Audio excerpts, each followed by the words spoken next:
जननीं शारदां देवीं रामकृष्णं जगद्गुरुं पादपद्मे तयो श्रित्वा प्रणमामि मुहुर्मुहुः।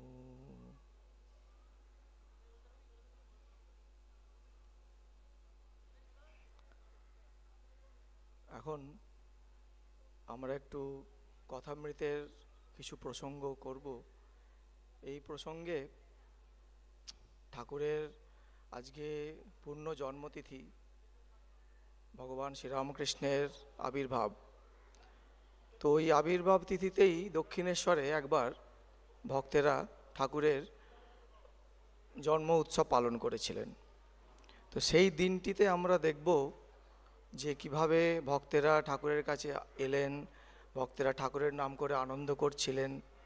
কারণ ভক্তদের স্বভাবই ওইটা যে ঈশ্বরের নাম করে আনন্দ পাওয়া। ওখানে ভগবদ্গীতাতে শ্রীকৃষ্ণ ভগবান বলছেন, মচ্চিত্তাহা মদ্গত প্রাণা, যে আমাতে যে চিত্ত প্রাণ গত হয়েছে, বোধয়ন্তঃ পরস্পরম, তারা নিজেদের মধ্যে ওই ভগবানের কথাই বোঝাবার চেষ্টা করে। কথায়ন্তশ্চমা নিত্যম তুষ্যন্তি চ রমন্তি চ, তারা আমার কথা বলেই খুব তুষ্টি লাভ করে আর আনন্দ পায়। তো সেই জন্য আমরা দেখব ভক্তেরা কীরকম দক্ষিণেশ্বরে এলেন ওই দিন। তখন দক্ষিণেশ্বরে তো ঠাকুরের জন্মোৎসব 1881 থেকে পালন করা শুরু হলো। তারপরে এটা হচ্ছে 1883 সালের 11ই মার্চ। এবারে জন্মোৎসব হয়েছে 1 মার্চ, ওটা ছিল 11ই মার্চ রবিবার, আজকে শনিবার। তো আমরা কল্পনা করতে পারি সকাল থেকে ভক্তরা আসতে শুরু করেছেন। এখানে মাস্টার মহাশয় সুন্দর বর্ণনা দিয়েছেন, সারা দিনের বর্ণনা আমরা দেখব এই জন্মোৎসব উপলক্ষে কিভাবে ভক্তেরা ঠাকুরের কাছে গেলেন, কিভাবে ঠাকুর এই ভক্তদের সঙ্গে আনন্দ করছেন। ভক্তেরা খুবই আনন্দিত, কারণ ভক্তের ভগবান, ভগবান ভক্তকে চান আর ভক্ত তো ভগবানকেই চান। এই বিবরণটা আমরা এখন শুরু করব। ওম তব কথামৃতম তপ্ত জীবনম কবিভিरीडितं কল্মষাপহম শ্রবণমঙ্গলম শ্রীমদাততম ভুবি গণন্তি ये ভূরিদা জনাঃ। দক্ষিণেশ্বরে ঠাকুর শ্রীরামকৃষ্ণের জন্মোৎসব। প্রভাতে ভক্ত সঙ্গে। কালীবাড়িতে আজ শ্রীরামকৃষ্ণের জন্ম মহোৎসব। ফাল্গুন শুক্লা দ্বিতীয়া, রবিবার 11ই মার্চ 1883 খ্রিস্টাব্দ।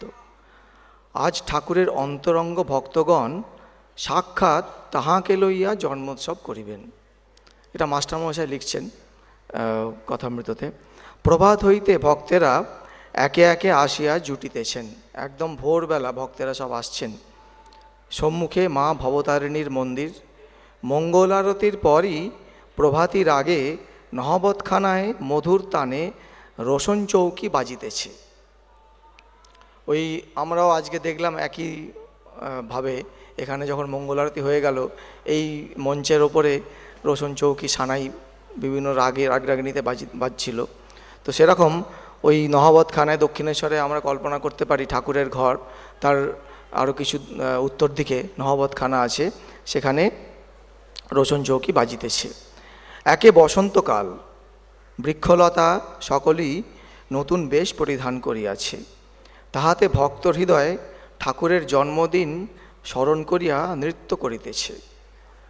এই বসন্তকাল, সুন্দর পরিবেশ, সেখানে ঠাকুরের আবির্ভাব। চতুর্দিকে আনন্দের সমীরণ বইতেছে। মাস্টার গিয়া দেখিতেছেন, এখন মাস্টার মশাই এলেন, কি দেখিতেছেন? ভবনাথ, রাখাল, ভবনাথের বন্ধু কালীকৃষ্ণ উপস্থিত আছেন। মানে একদম ভোর ভোর ভক্তেরা ঠাকুরের কাছে চলে এসেছেন। তখন খুব সকাল। ঠাকুর ইহাদের সঙ্গে পূর্ব দিকের বারান্দায় বসিয়া সহাস্যে আলাপ করিতেছেন। পূর্ব দিকের বারান্দা, পূর্ব দিকের দুটো বারান্দা আছে ওই দক্ষিণেশ্বর ঠাকুরের ঘরের। একটা হচ্ছে উত্তর পূর্ব, আর একটা হচ্ছে দক্ষিণ পূর্ব। পূর্ব দিকের বারান্দায় ঠাকুর বসিয়া ভক্তদের সঙ্গে আলাপ করছেন। মাস্টার পৌঁছিয়া ঠাকুরকে ভূমিষ্ঠ হইয়া প্রণাম করিলেন। শ্রীরামকৃষ্ণ মাস্টারের প্রতি, তুমি এসেছো? ভক্তদিগকে বলছেন, লজ্জা ঘৃণা ভয় তিন থাকতে নয়।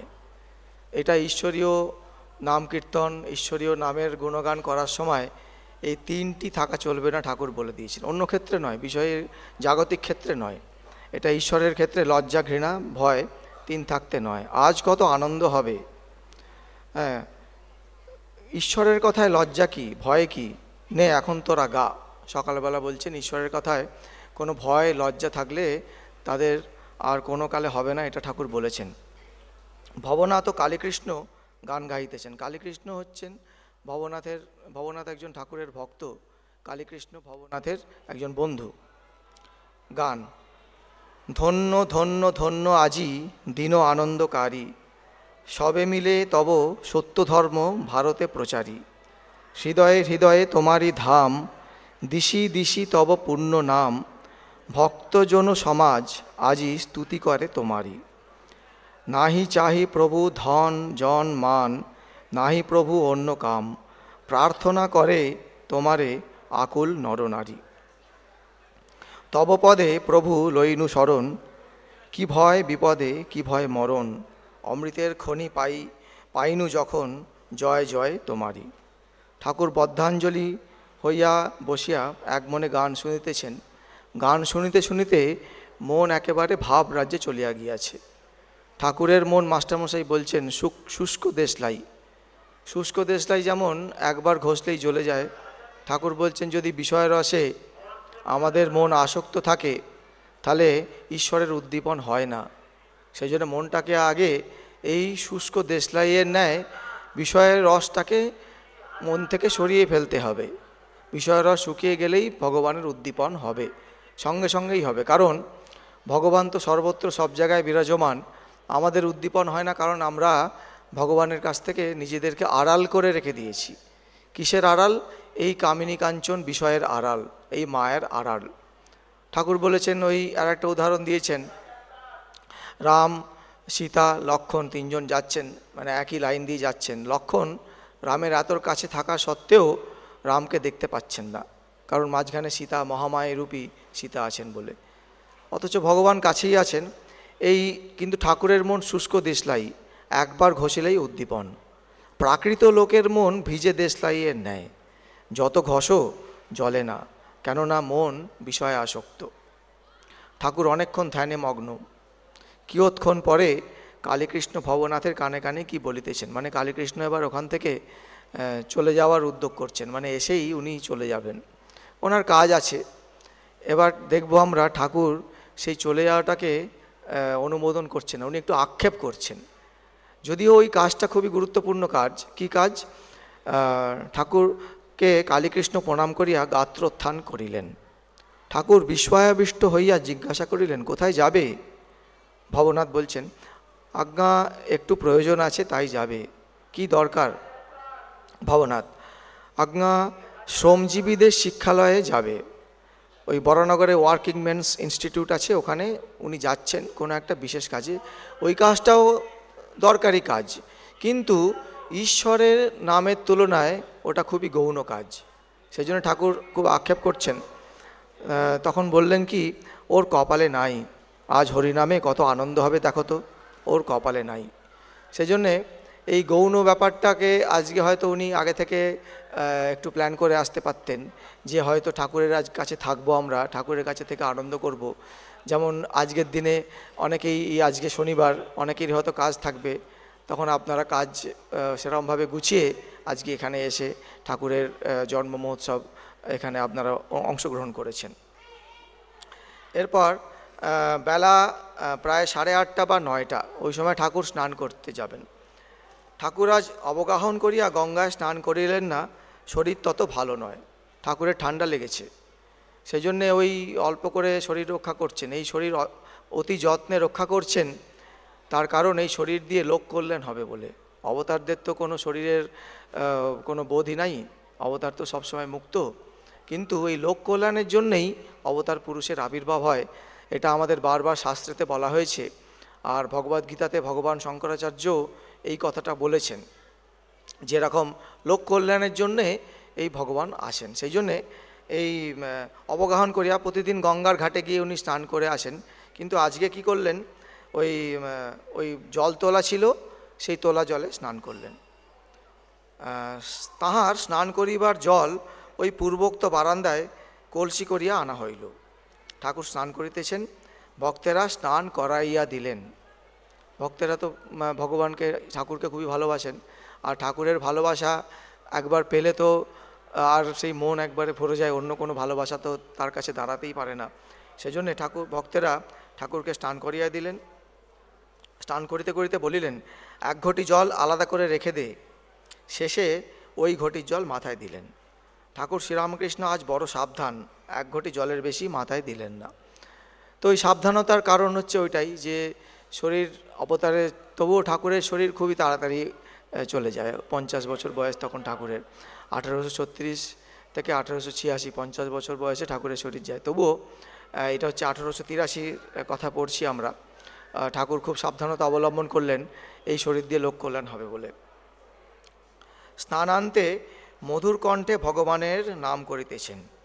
শুদ্ধ বস্ত্র পরিধান করিয়া দু একটি ভক্ত সঙ্গে দক্ষিণাস্য হইয়া কালীবাড়ির পাকা উঠানের মধ্য দিয়া মা কালীর মন্দিরের অভিমুখে যাইতেছেন।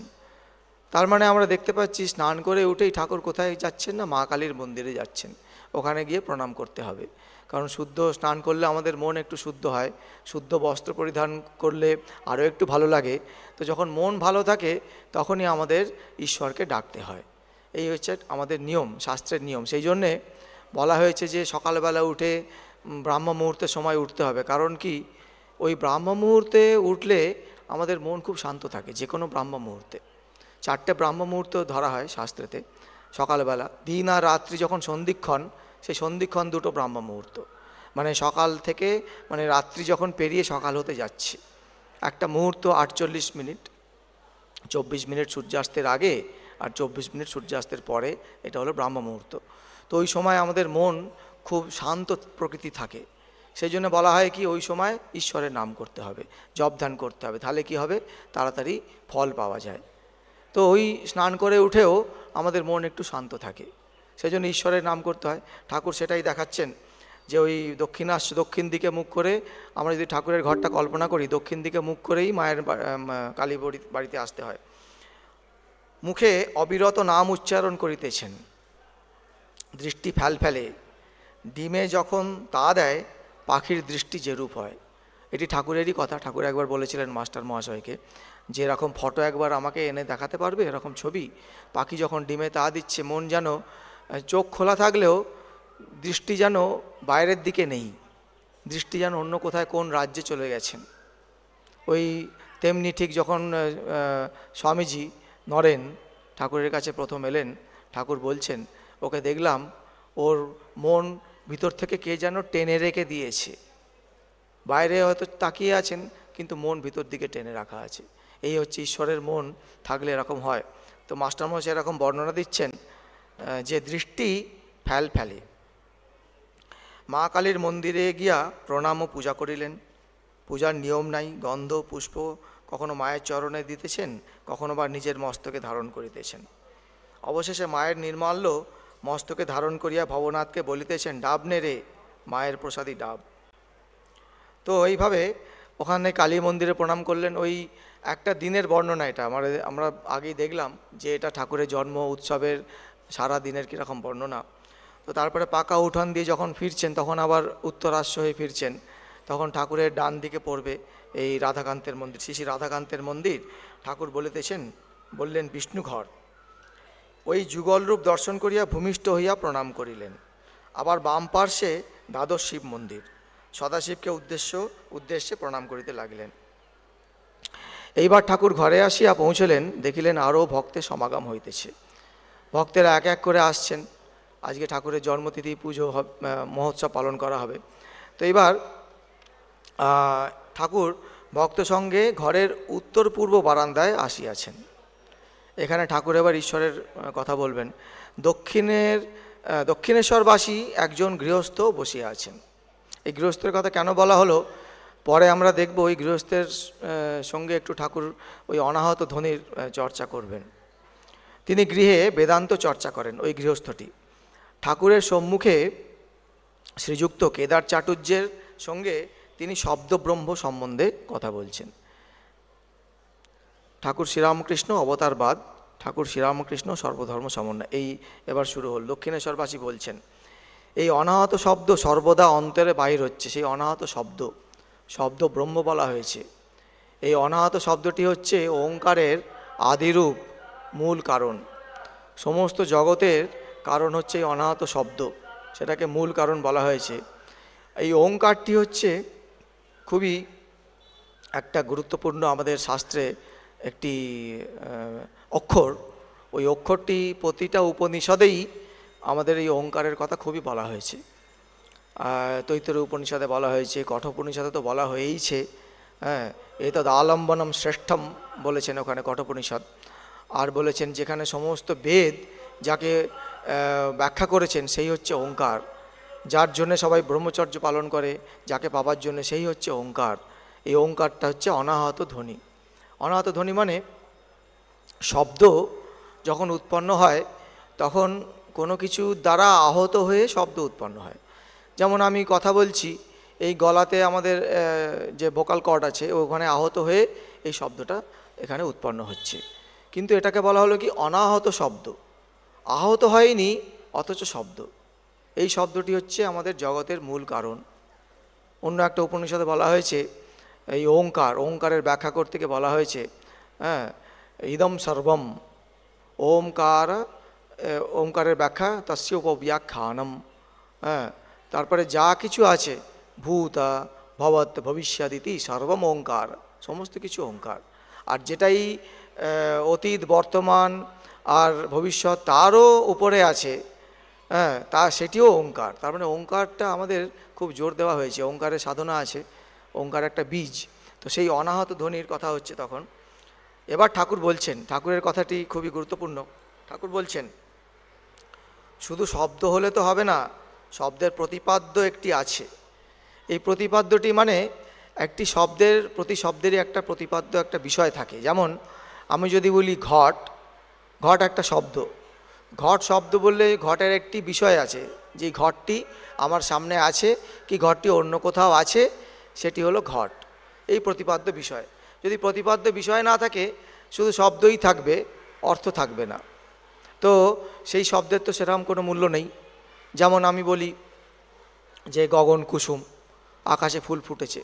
তা আকাশে ফুল ফুটে একটা শব্দ হলো বটে, কিন্তু শব্দের কোনো বিষয় নেই। সেই জন্য সেই শব্দগুলোকে কোনো মনের বৃত্তি উৎপন্ন হলেও সেই বৃত্তিটাকে ঠিক ঠিক বৃত্তি বলা হয় না, ওটাকে বিকল্প বৃত্তি বলে। তো সেই জন্যে এই ঠাকুর বলছেন কি যে শব্দের তো একটা প্রতিপাদ্য আছে। তোমার নামে কি শুধু তোমার আনন্দ? তোমায় না দেখলে 16 আনা আনন্দ হয় না। এবার নামের সঙ্গে যে নামই, সেটি হচ্ছে প্রতিপাদ্য। প্রত্যেক শব্দেরই প্রতিপাদ্য থাকবেই থাকবে। সেটাকে অর্থ বলা হয়। অর্থ মানে বিষয়, মানে শব্দের অর্থ বলা হয়। আমাদের বেশিরভাগ সময় যখন ঈশ্বরের নাম করি শব্দজ্ঞানই হয়, অর্থজ্ঞান হয় না। সেই অর্থজ্ঞানটা আমাদের খুবই দরকার। সেই জন্য ঠাকুর বললেন এই যে ওঙ্কার অনাহত ধ্বনির কথা বলছো, তার তো একটা প্রতিপাদ্য বিষয় থাকবে। সেই বিষয়টি কি? সেই বিষয়টি হলো ব্রহ্ম, ব্রহ্মই বিষয়। তখন দক্ষিণেশ্বর নিবাসী বলছেন ওই শব্দই ব্রহ্ম, অনাহত শব্দ। ওই শব্দটা ওই জন্য শব্দ ব্রহ্ম বলা হয়েছে, এই শব্দ ব্রহ্ম। তার মানে এই ব্রহ্ম সচ্চিদানন্দ যিনি সর্বভূতে আছেন, সর্বব্যাপী হয়ে আছেন, সব জায়গায় তিনিই আছেন, আর তো কিছু নেই। হ্যাঁ, ওখানে ওম ইত্যেতদ অক্ষরম, এই অক্ষরটা কি? ইদম সর্বম, মানে সব জায়গায় হয়ে আছেন। তস্য উপব্যাখ্যানম, মানে ওমটা, এই অক্ষরটা সব জায়গায় হয়ে আছেন। এটা একটু খুবই তত্ত্বকথা। সেই ব্রহ্ম সব জায়গায় হয়ে আছেন, কারণ সব জায়গায় হয়ে না থাকলে এই জগতের একটা আধার থাকবে। তো প্রত্যেক জিনিসের একটা আধার আছে। যেমন আমি এখানে বসে আছি, এই মঞ্চটা একটা আধার, প্রত্যেকেরই আধার থাকবে। তাহলে এই জগৎ প্রপঞ্চ, এই বিশ্ব জগৎ ব্রহ্মাণ্ড, তার আধারটা কি? আধার না থাকলে কার ওপরে থাকে? সেই আধারটা হচ্ছে ব্রহ্ম। সে ব্রহ্মের কোনো ক্ষয় নেই, ব্রহ্মের কোনো বৃদ্ধি নেই, সেটাকে ব্রহ্ম বলা হয়। সেই ব্রহ্মই হচ্ছে সৎ চিৎ আনন্দ, ওটাকে অখণ্ড সচ্চিদানন্দ বলা হয়েছে। তো এবার যখন ওই কথাটি দক্ষিণেশ্বর নিবাসী বললেন যে এই শব্দই ব্রহ্ম, অনাহত শব্দ, তখন ঠাকুর কেদারের প্রতি বলছেন। কেদার হচ্ছে একজন ভক্ত। উনি ওই ঢাকাতে গভর্নমেন্ট অ্যাকাউন্টেন্ট ছিলেন। ওখানে যখন সময় পেতেন ঢাকা থেকে এখানে আসতেন, তখন তো ঢাকা ভারতেরই মধ্যে, এখানে এসে ঠাকুরের দর্শন করতেন। তো এবার ওই ঠাকুর বলছেন, ও বুঝেছো, এর ঋষিদের মত, এর মানে এই দক্ষিণেশ্বর নিবাসীর ঋষিদের মত। ঋষিদের মতটা কীরকম? ঋষিরা রামচন্দ্রকে বললেন, হে রাম, আমরা জানি তুমি দশরথের বেটা, ভরদ্বাজাদি ঋষিরা তোমায় অবতার জেনে পূজা করুন। এবার অবতার যখন আসেন, ঠাকুর পরে বলবেন, এখানেই আছে, যে উনি অবতার সবাইকে জানিয়ে আসেন না। এইটা একটা অবতারের বৈশিষ্ট্য। অনেক বৈশিষ্ট্য আছে, তো প্রত্যেকেরই বৈশিষ্ট্য আছে, অবতারের এটি একটি বিশেষ বৈশিষ্ট্য, যে উনি অবতার কাউকে সবাইকে জানিয়ে আসবেন না, গোপনে আসবেন। তো ভরদ্বাজাদি একমাত্র 12 জন ঋষি রামকে জেনেছিলেন যে পূর্ণ ব্রহ্ম অবতার হয়ে এসেছেন। তো এবার ঠাকুর বলছেন যে এই ভরদ্বাজাদি বাকিরা ঋষিরা কি করলো? ঋষিরা তোমায় অবতার জেনে পুজো করুন, আমরা অখণ্ড সচ্চিদানন্দকেই চাই। ওই অন্যান্য ঋষিরা বললেন অখণ্ড সচ্চিদানন্দকেই চাই। রাম এই কথা শুনে হেসে চলে গেলেন। তার মানে অবতার অখণ্ড সচ্চিদানন্দও বটে, আবার এই সাকার রূপ ধরে এসছেন আমাদের জন্যে, ভক্তদের জন্যে, সেটিও বটে। কারণ এই অখণ্ড সচ্চিদানন্দ রূপটি, এটা তো আমাদের বাক্য মনের অতীত। শাস্ত্রেতে বাক্য মনের অতীত বলা হয়েছে, যত বাচো নিবর্তন্তে অপ্রাপ্য মনসা সাহা, মানে মন বাক্য এইসব ওখানে যেতে পারে না। তাহলে আমরা কিভাবে ধারণা করব? আমাদের পক্ষে তো ধারণা করা অসম্ভব। সেই জন্যে এই অখণ্ড সচ্চিদানন্দই অবতার হয়ে আসেন, এটি ঠাকুর বলছেন। এবার কেদার বলছেন যে একটি কথা বলে ফেলেন এর মাঝে, যে ঋষিরা রামকে অবতার জানেন নাই, ঋষিরা বোকা ছিলেন। এটি কিন্তু ঠাকুর অনুমোদন করলেন না। ঠাকুর গম্ভীরভাবে বলছেন, এমন কথা বলো না। যার যেমন রুচি, যার পেটে যা সয়। একটা মাছ এনে মা ছেলেদের নানা রকম করে খাওয়ান। কাউকে পোলাও করে দেন, কিন্তু সকলের পেটে পোলাও সয় না, তাই তাদের মাছের ঝোল করে দেন। যার যা পেটে সয়। আবার কেউ মাছ ভাজা, মাছের অম্বল ভালোবাসে, যার যেমন রুচি। সেজন্যে ঠাকুরকে বিভিন্নভাবে আস্বাদন করা যায়। কেউ কেউ অখণ্ড সচ্চিদানন্দ রূপে আস্বাদন করছেন, কেউ আবার অবতার রূপে আস্বাদন করছেন, কেউ আবার অবতারের সঙ্গে বিভিন্ন সম্বন্ধ করতে হয় সেইভাবে আস্বাদন করছেন, বাৎসল্যভাবে করছেন, সখ্যভাবে করছেন, দাস্যভাবে করছেন। এভাবে বিভিন্নভাবে অবতারকে কখনো ইতি করা যায় না। সেই জন্য ঠাকুর এটাকে অনুমোদন করলেন না, গম্ভীরভাবে বললেন যে এমন কথা বলো না যে ঋষিরা বোকা ছিলেন, ওনারা অবতার হিসেবে জানেন নাই নয়, উনি অখণ্ড সচ্চিদানন্দকে আস্বাদন করতেন। এবার ঠাকুর বলছেন, ঋষিরা জ্ঞানী ছিলেন, তাই তারা অখণ্ড সচ্চিদানন্দকে চাইতেন। আবার ভক্তেরা অবতারকে চান ভক্তি আস্বাদন করার জন্য। তাকে দর্শন করলে মনের অন্ধকার দূর হয়ে যায়। এবার যতক্ষণ না পর্যন্ত আমাদের দর্শন হচ্ছে, ততক্ষণ পর্যন্ত আমাদের এইভাবে একটু ধারণা থাকে যে এটাই বোধহয় ঠিক, ওটা বোধহয় ভুল, আমি যেটা ভাবছি সেটা ঠিক, সেইগুলো হতে থাকে। সেই জন্য ঠাকুর বললেন, তাকে দর্শন করলে মনের অন্ধকার দূরে চলে যায়। পুরাণে আছে, রামচন্দ্র যখন সভাতে এলেন, তখন সভায় শত সূর্য যেন উদয় হলো, পুরাণের কথা। তখন তবে সভাসদ লোকেরা পুড়ে গেল না কেন? তার উত্তর, তার জ্যোতি জড় জ্যোতি নয়, চৈতন্যের জ্যোতি। আমরা জড় জ্যোতি বলতে সূর্যের জ্যোতি জানি, তো সূর্যের জ্যোতির সঙ্গে আবার তার সঙ্গে তাপও আছে। সূর্যের তাপে বেশিক্ষণ দাঁড়ানো যায় না, সূর্যের কাছে তো যাওয়াই যাবে না। জ্যোতি হিসেবে সূর্যের উদাহরণ দেওয়া যেতে পারে, কিন্তু ওটা জড় জ্যোতি। চৈতন্যের জ্যোতির উদাহরণ তো কোনো দেওয়া যাবে না, ওটা উপমা নেই, নিরুপম বলা হয়েছে, ব্রহ্ম তো নিরুপম। সেই জন্য চৈতন্যের জ্যোতি, যেটা সত্তা, আমাদের যেটা সচ্চিদানন্দ, সেটাই চৈতন্যের জ্যোতি। তো সেইভাবে পুড়ে গেল না। ঠাকুর বলছেন, সমস্ত লোকের হৃৎপদ্ম প্রস্ফুটিত হলো। হৃৎপদ্ম প্রত্যেকেরই প্রস্ফুটিত হলো। সবাই যারা যারা ছিলেন, যেহেতু রামচন্দ্র এসছেন অবতারের এই শক্তিতে প্রত্যেকেরই হৃৎপদ্ম প্রস্ফুটিত হলো। তার মানে প্রত্যেকেই চৈতন্যকে আস্বাদন করতে শুরু করলেন। আমাদের হৃৎপদ্ম, ওই যে ঠাকুর বলেছিলেন, কাশীপুরে তোমাদের সকলে চৈতন্য হোক, তার মানে আমরা জড়ো হয়ে আছি, আমাদের চৈতন্য হলে তবেই এই চৈতন্যকে আস্বাদন করতে পারবো, নাহলে আমরা বয়ে পড়ছি, কিন্তু চৈতন্যটি কি সেটির আস্বাদন আমরা আর ঠিক করে করতে পারা যায় না। সেই জন্যে ঠাকুর বলছেন, সূর্য উঠলে পদ্ম প্রস্ফুটিত হয়, তেমনি ওই সকলের হৃদপদ্ম প্রস্ফুটিত হলো। হৃদয়ে ভক্তির জায়গা, ঠাকুর বলছেন হৃদয়ে, তো সেখানে প্রস্ফুটিত হলো। এই কথা বলিতে বলিতে শ্রীরামকৃষ্ণ দাঁড়াইয়া ভক্তদের কাছে এই কথা বলিতেছেন। বলিতে বলিতে একেবারে বাহ্য রাজ্য ছাড়িয়া মন অন্তর্মুখ হইল, হৃৎপদ্ম প্রস্ফুটিত হইল। এই কথাটি উচ্চারণ করিতে না করিতে ঠাকুর একবারে সমাধিস্থ। এইসব কথা ভগবানের ঈশ্বরের উদ্দীপন হয়েছে, ঠাকুরের সঙ্গে সঙ্গে সমাধিস্থ হয়ে গেছেন। কারণ ওই অবস্থায় আমরা আগেও দেখলাম, গান শুনতে শুনতে সমাধিস্থ হয়ে যান, মুহুর্মুহু সমাধি। ঠাকুর জোর করে নিজের মনকে এই নিচের জগতে নামিয়ে রাখতেন, কারণ সব সময় সমাধি। ঈশ্বরের নিরন্তর ঈশ্বর চিন্তা চলছে। যেমন ওই ঠাকুর একবার ধ্যানের অবস্থা বোঝাতে গিয়ে বলেছেন, ওই অখণ্ড তৈল ধারার মতো সবসময় ধ্যান চলছে। তো এই জন্য ঈশ্বরের কথা হতেই উনি সমাধিস্থ হলেন। ঠাকুর সমাধি মন্দিরে ভগবান দর্শন করিয়া শ্রীরামকৃষ্ণের হৃৎপদ্ম কি প্রস্ফুটিত হইল, সেই একভাবে দণ্ডায়মান, কিন্তু বাহ্য শূন্য, চিত্রার্পিতের ন্যায়, শ্রীমুখ উজ্জ্বল ও সহাস্য। ভক্তেরা কেউ দাঁড়াইয়া কেউ বসিয়া অবাক এক দৃষ্টে এই অদ্ভুত প্রেম রাজ্যের ছবি, এই অদৃষ্টপূর্ব সমাধিচিত্র সন্দর্শন করিতেছেন। মাস্টারমশাই বর্ণনা দিচ্ছেন এই ঠাকুরের সমাধিচিত্র, এই দেবদুর্লভ চিত্র। অনেকক্ষণ পর সমাধি ভঙ্গ হইল। ঠাকুর দীর্ঘ নিঃশ্বাস ফেলিয়া রাম এই নাম বারবার উচ্চারণ করিতেছেন।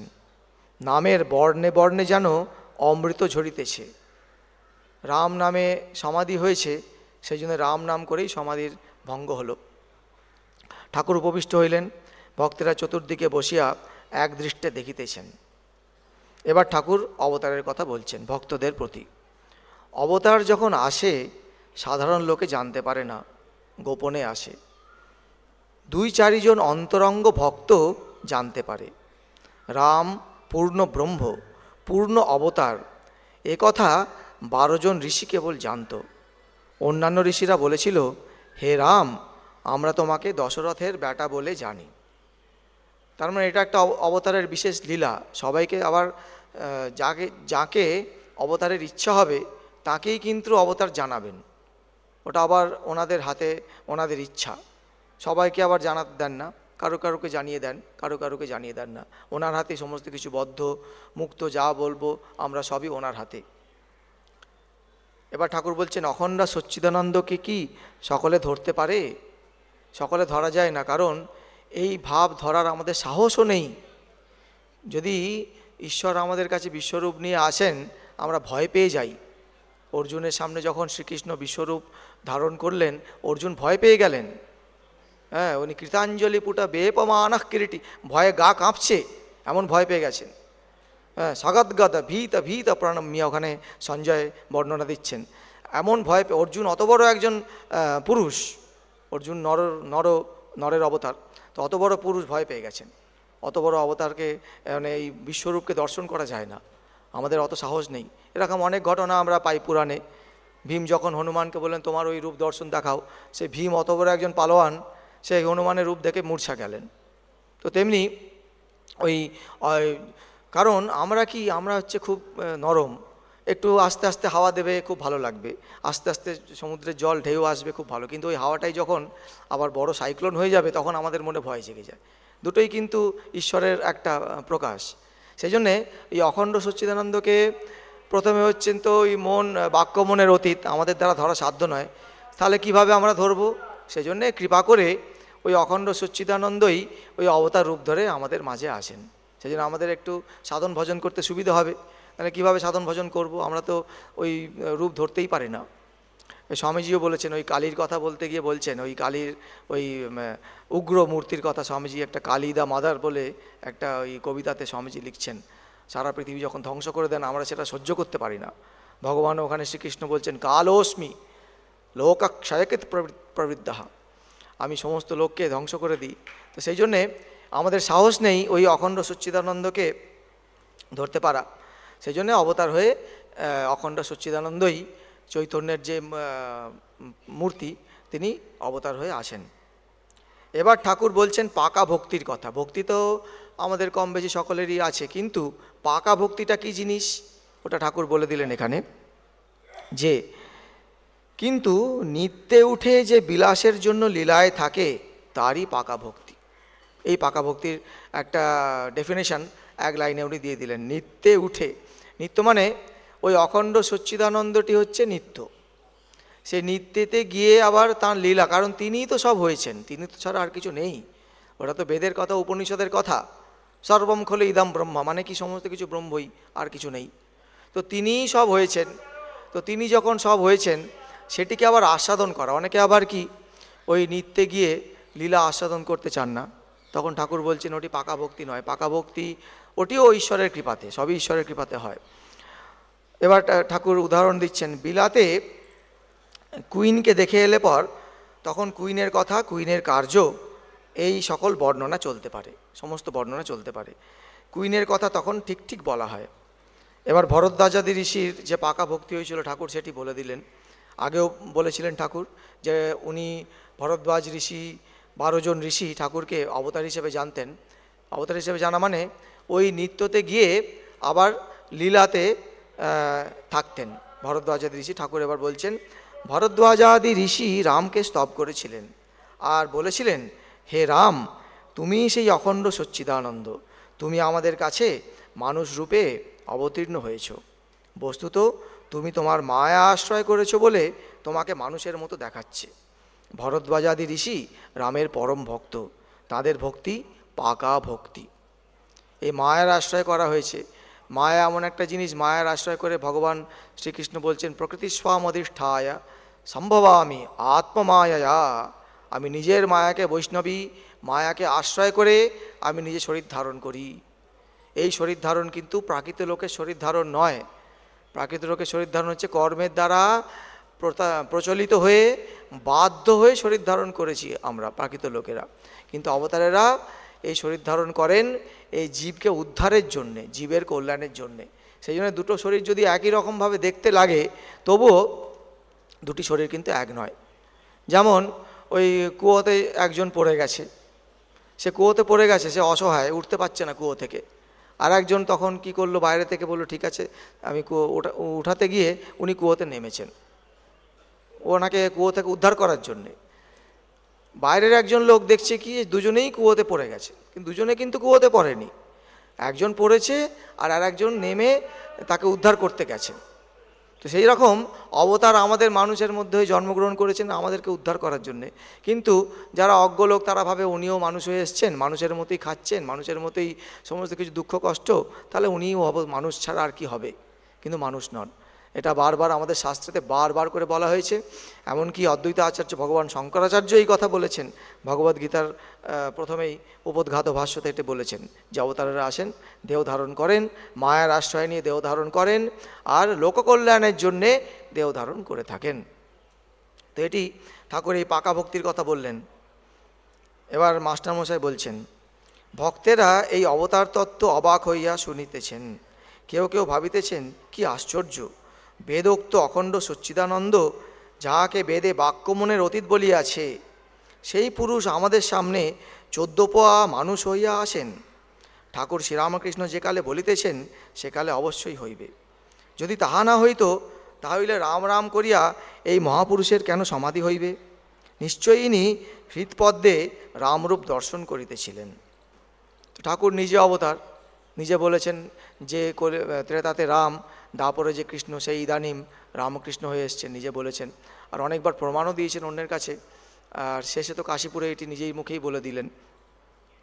আচ্ছা, এবার কোন নগরের ভক্তরা এলেন। দেখিতে দেখিতে কোন নগর হইতে ভক্তেরা খোল কর্তা লইয়া সংকীর্তন করিতে করিতে বাগানে আসিয়া উপস্থিত হইল। ঠাকুরের আজকে জন্ম উৎসব, ওই 11ই মার্চ দেখলাম 1883 সালে। সেই জন্য ভক্তেরা এসছেন খোলকর্তা লইয়া। মনমোহন মিত্র কোন্নগরের ভক্ত, নবাই ও অন্যান্য অনেকে নাম সংকীর্তন করিতে করিতে ঠাকুরের কাছে সেই উত্তর পূর্ব বারান্দায় উপস্থিত। উত্তর পূর্ব মানে ওই নহবতের দিকে, ওই যেদিকে পঞ্চবটি আছে সেই দিকে পূর্ব দিকে বারান্দায় উপস্থিত। ঠাকুর শ্রীরামকৃষ্ণ প্রেমোন্মত্ত হইয়া তাহাদের সহিত সংকীর্তন করিতেছেন। নৃত্য করিতে করিতে মাঝে মাঝে সমাধি। তখন আবার সংকীর্তনের মধ্যে চিত্রার্পিতের ন্যায় দাঁড়াইয়া আছেন। বারবার সমাধিস্থ হইতেন ঠাকুর।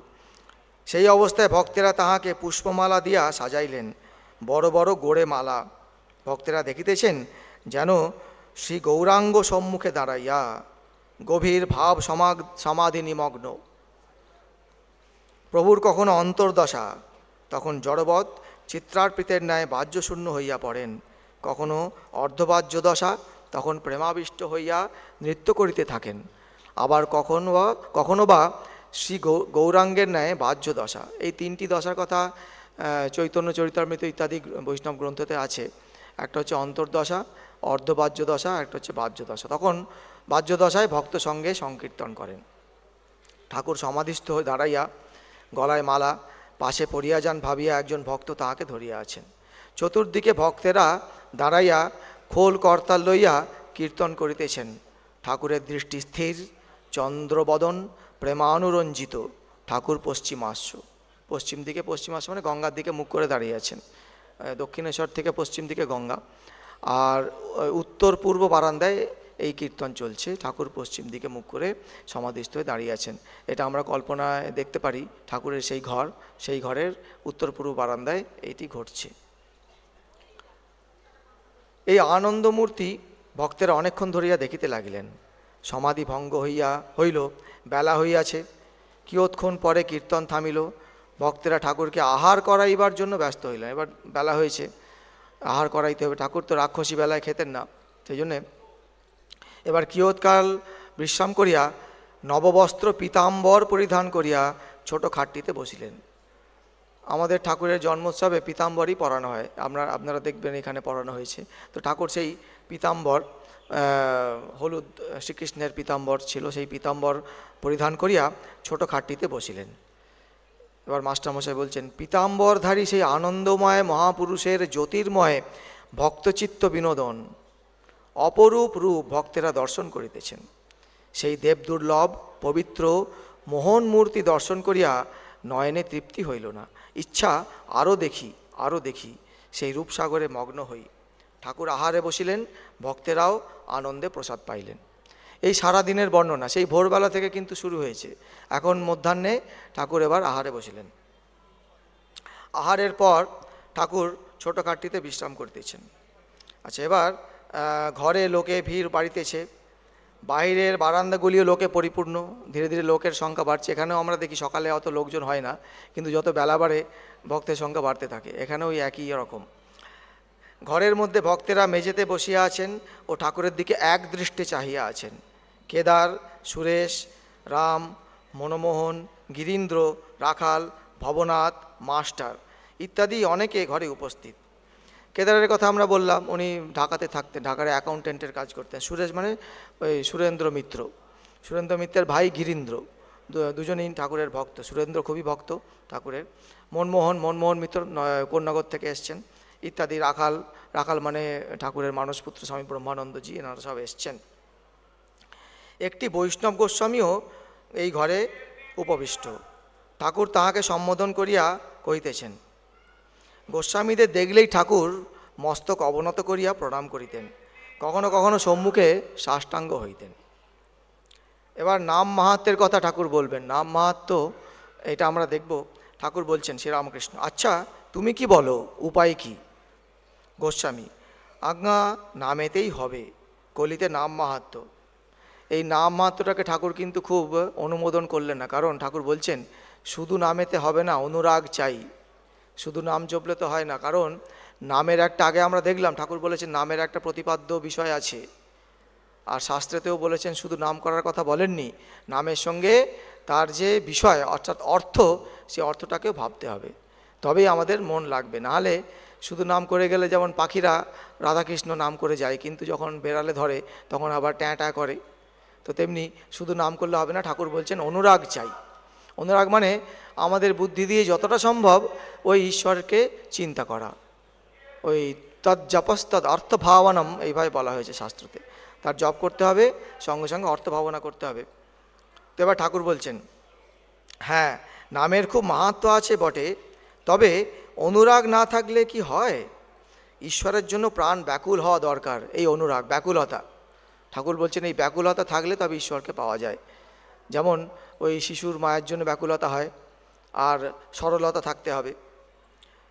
শুধু নাম করে যাচ্ছি কিন্তু কামিনী কাঞ্চনে মন রয়েছে, তাতে কি হয়? তাতে হয় না। সেই জন্য ঠাকুর নাম মাহাত্ম্যের কথা বললেন বটে, কিন্তু ওই অনুরাগের কথা বলেছেন, মানে ব্যাকুলতা চাই ঠাকুরের, মানে লীলা চিন্তন, ঠাকুরের ওই ধ্যানের কথা একটু বললেন। গোস্বামী তাহলে অজামিল, উনি একটা প্রশ্ন করলেন, ভাগবতেতে অজামিলের কথা আছে, অজামিল হেন পাপ নাই যে কিছু করেনি, কিন্তু শেষে ওই ওনার ছেলের নাম ছিল নারায়ণ, ওই নারায়ণ নারায়ণ করে ছেলেকে ডেকেছে, সেইতেই ওনার মানে উদ্ধার হয়ে যায়। তো সেটা অজামিলের কথা বললেন।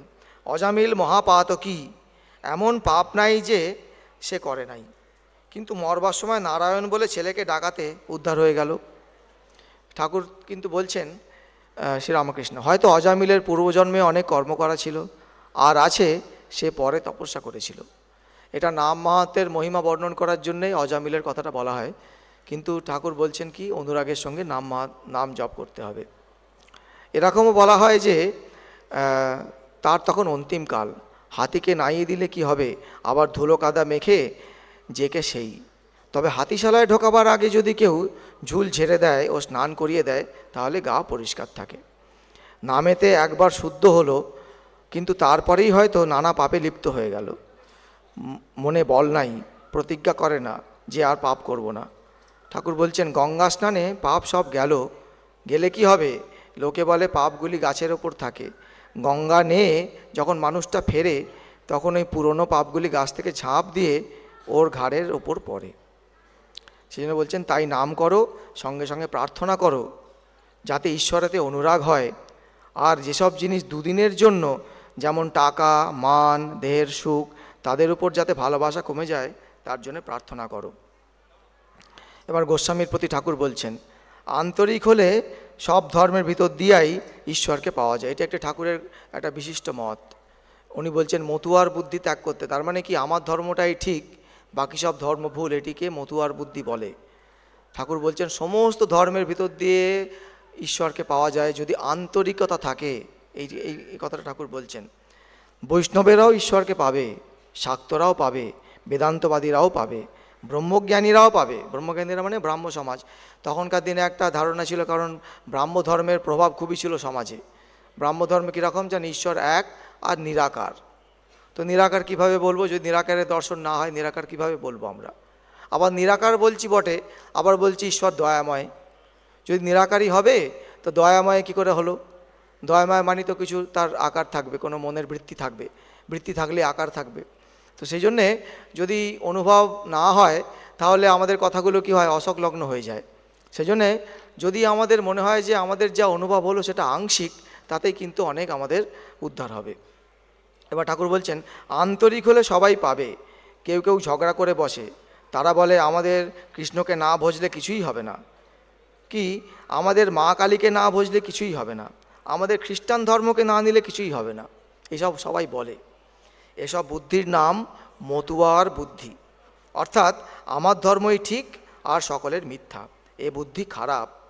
ঈশ্বরের কাছে নানা পথ দিয়ে পৌঁছানো যায়। আবার কেউ কেউ বলে ঈশ্বর সাকার, তিনি নিরাকার নন, এই বলে আবার ঝগড়া। যে বৈষ্ণব সে বেদান্তবাদীর সঙ্গে ঝগড়া করে। যদি ঈশ্বর সাক্ষাৎ দর্শন হয় তাহলে ঠিক বলা যায়, তখন ঠিক বলা যায়। ঠাকুর উদাহরণ দিচ্ছেন ওই বহুরূপীর কথা, গিরগিটি।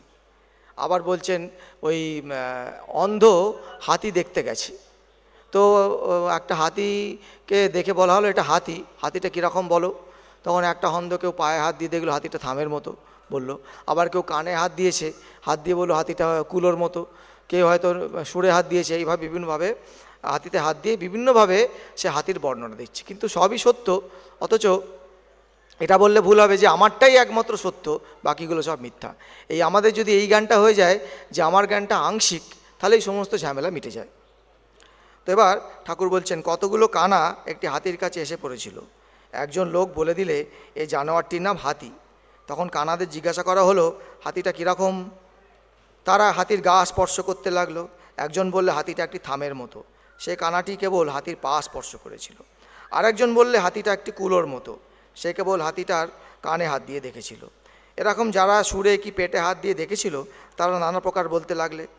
তেমনি ঈশ্বর সম্বন্ধে যে যতটুকু দেখেছে সে মনে করে ঈশ্বর এমনি আর কিছু নয়। এভাবে ঠাকুর উদাহরণ দিয়ে বলেছেন। তারপরে আবার বলছেন, ওই গিরগিটির কথা বললেন, আবার বললেন গোস্বামীর প্রতি, তা ঈশ্বর শুধু সাকার বললে কি হবে, তিনি শ্রীকৃষ্ণের ন্যায় মানুষের মতো দেহ ধারণ করে আসেন, এও সত্য। নানা রূপ ধরে ভক্তকে দেখা দেন, এও সত্য। আবার তিনি নিরাকার অখণ্ড সচ্চিদানন্দ, এও সত্য। বেদে তাকে সাকার নিরাকার দুই বলেছেন, সগুণ বলেছে, নির্গুণও বলেছে। এভাবে ঠাকুর বিভিন্নভাবে উদাহরণ দিচ্ছেন। আর ওই এক জায়গায় বলছেন, উদাহরণ দিয়ে কী বললেন, কীরকম জানো, সচ্চিদানন্দ যেন অনন্ত সাগর, ঠান্ডার গুণে যেমন সাগরের জল জমে বরফ হয়ে ভাসে, নানা রূপ ধরে বরফের চাই সাগরের জলে ভাসে, তেমনি ভক্তিহীন লেগে সচ্চিদানন্দ সাগর সাকার মূর্তি দর্শন হয়। ভক্তের জন্য সাকার। আবার জ্ঞান সূর্য উঠলে বরফ গলে আগেকার যেমন জল তেমনি জল, ঊর্ধ্ব পরিপূর্ণ জলে জল। তাই শ্রীমদ্ ভাগবতে স্তব করেছে, ঠাকুর তুমি সাকার, তুমি নিরাকার, আমাদের সামনে তুমি মানুষ হয়ে বেড়াচ্ছ, কিন্তু বেদে তোমাকেই বাক্যমনের অতীত বলেছে। তো এইভাবে আমরা দেখব ঠাকুর এরপরে মধ্যাহ্নের পরে ঠাকুর একটু গান শুনলেন। গানের পরে এবার বিকালের দিকে ঠাকুর এবার সাধুসঙ্গ করে সাধুসঙ্গের কথা বলছেন যে সংসারটা কি সাধু, সে তো হরিনাম করবেই, তার তো আর কোনো কাজ নেই। সে যদি ঈশ্বর চিন্তা করে তো আশ্চর্যের বিষয় নয়। সে যদি ঈশ্বর চিন্তা না করে, সে যদি হরিনাম না করে, তাহলেই বরং লোকে নিন্দা করবে। সংসারী লোক যদি হরিনাম করে তাহলে বাহাদুরি আছে, এটি ঠাকুর বলছেন। দেখো জনক রাজা খুব বাহাদুর।